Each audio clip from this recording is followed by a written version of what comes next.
Hello, this is LtBuzzLitebeer, and this is the first of my The Division 2 weapon guides. In this episode, we are covering the exotic Chatterbox Submachine Gun, which is based off the real-world FN Herstal P90. Before I begin the review of the Chatterbox, let's take a look at some basic stats and in-game weapon info concerning the P90. The country of origin is Belgium. The rate of fire is 700 rounds per minute. The magazine holds 60 rounds. The fire type is full auto only, and the reload speed is 2.2 seconds. The Chatterbox, also known as the FN Project 1990, began development in 1986 and was done so in response to a NATO request for replacements for the 9x19mm Parabellum cartridge and the firearms that fired it. FN responded by unveiling the PDW, known as the P90, which featured their own specially designed 5.7x28mm ammunition. In addition, NATO document D296 also decreed that the weapon was to be capable of penetrating body armor, was to weigh less than 3 kilograms with a magazine capacity of at least 20 rounds, and was to be compact enough to be carried hands-free on the user at all times. Entering production in 1990, from which the 90 in its name is derived, the P90 featured a compact bullpup design, integrated reflex sight, and fully ambidextrous controls. However, its most noteworthy design feature is the unique top-mounted longitudinal box magazine, which feeds cartridges into a spiral feed ramp and rotated 90 degrees, aligning them with the chamber. The magazine body is composed of polymer and is translucent to allow the shooter to see the amount of ammunition remaining at any time. When fired, the P90 ejects spent casings downward through a chute located behind the grip, so spent cases are kept out of the shooter's line of sight. Like other exotic weapons in the Division 2, the Chatterbox can only be obtained by collecting the necessary components and blueprints and then crafting the weapon using the crafting bench. In order to craft the Chatterbox, you will need to collect 4 specific components through the opening of hyena loot caches, either in the open world or in these specific missions. The loaded canister can be obtained from the Grand Washington Hotel mission. The Creative Magazine from the Jefferson Trade Center mission.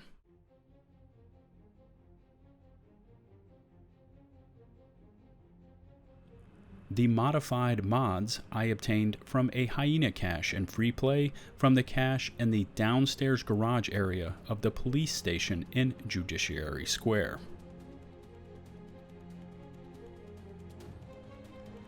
And for the fourth and final piece needed to craft the Chatterbox, you will need to start the bank headquarters mission. Obtain the RFID card and then use that card to open the bank vault. In the vault is another hyena loot cache, which will contain the lost Chatterbox blueprint. Along with the 4 weapon components, a player will also need the adequate amounts of E-credits, polycarbonate, titanium, and receiver components to completely craft the Chatterbox.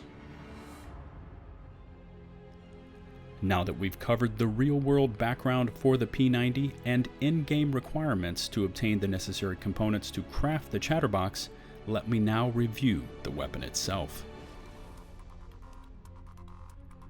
The Chatterbox provides an interesting mix of rate of fire along with a larger than average magazine size in a small and easily controlled package that, while not as powerful as other weaponry in the Division 2, can still pack a punch in the right set of circumstances.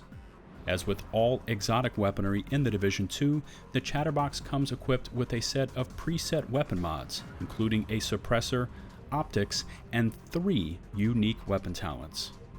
Incessant Chatter, the first active weapon talent, increases the rate of fire up to 60% for each shot fired. The second active weapon talent, Box Magazine, has a lengthy explanation. but it essentially grants the weapon a buff that reloads the magazine and increases the mag size up to double for kills and shots landed. Killing a target with the box magazine buff active consumes the buff, therefore reloading the magazine to full, including the buffed magazine size, making it possible to have 120 rounds in the magazine. The third, or holstered talent, Blabbermouth, grants a rate of fire buff for other weapon kills if they are reloaded within 5 seconds of getting a kill. Blabbermouth will only activate if the agent has the Chatterbox holstered.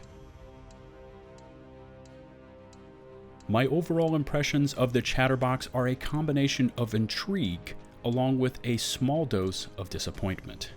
While true that this weapon does have a decent rate of fire, large magazine, and weapon talents designed to augment both of those attributes to even higher marks, it lacks punch and requires far too many rounds to drop targets.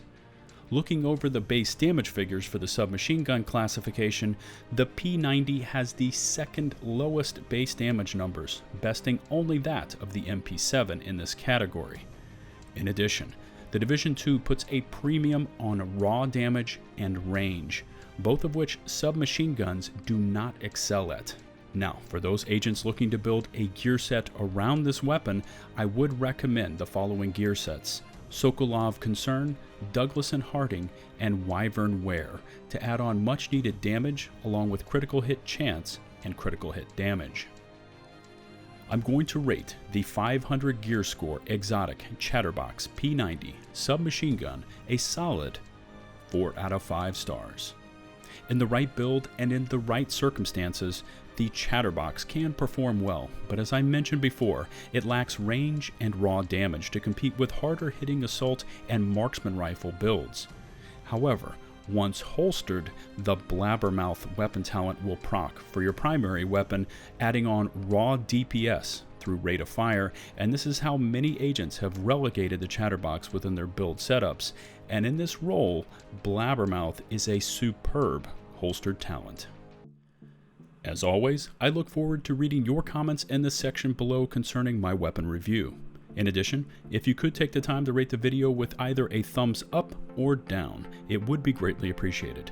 If you are looking for the most comprehensive weapon review playlist on YouTube concerning the Division, make sure to check in the video description for a link to my playlist, as I have reviewed a majority of the weaponry currently available to agents in my past Division 1 weapon reviews. If you want some more LtBuzzLitebeer and my continued coverage of the Division and other gaming titles, make sure to pound that sub button. Follow me over on Twitter and look for my weekly streams on Twitch. Until my next Division 2 weapon review, this is LtBuzzLitebeer, signing off.